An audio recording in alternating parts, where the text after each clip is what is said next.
Le projet boîte à livres buté à l'incivisme des populations. Installé à l'espace du Rotary, jardin public situé à Bakongo, deuxième arrondissement de la capitale congolaise, cette boîte disposait de plus d'une vingtaine de livres destinés au grand public. Mais ces ouvrages ont été volés. La boîte est désormais vide. Espoir Bakakila, étudiant en première année à la faculté des sciences, est un habitué du coin qui, depuis l'installation de cette boîte, trouvait du plaisir à consulter les livres pour enrichir son vocabulaire.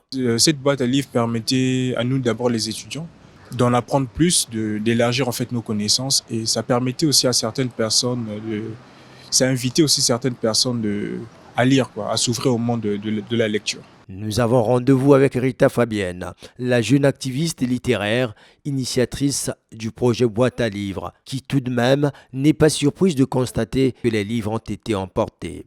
Surtout que c'est quelque chose de nouveau, ça marche bien à l'étranger parce qu'ils ont déjà cette culture-là et qu'ici chez nous, c'est pas encore gagné, il faut habituer les gens. Donc pour un début, on était déjà prêt à perdre.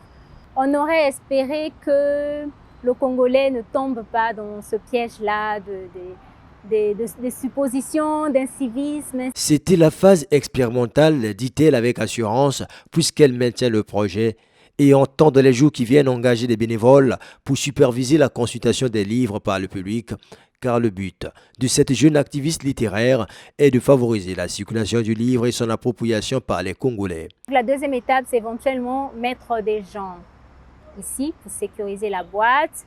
Donc, il y a des bénévoles qui sont d'accord pour surveiller la boîte. Et aussi, éventuellement, aujourd'hui, tout est numérique. Donc, il faut faire en sorte que le numérique soit inclus.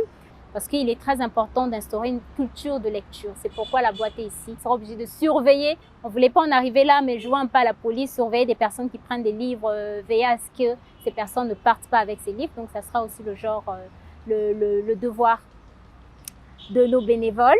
La boîte à livres restera ouverte au public, mais cette fois-ci sous un autre format. Les horaires et les jours d'accès aux livres seront conditionnés par la présence des bénévoles sur les lieux. Ce projet va s'étendre dans d'autres arrondissements de Brazzaville.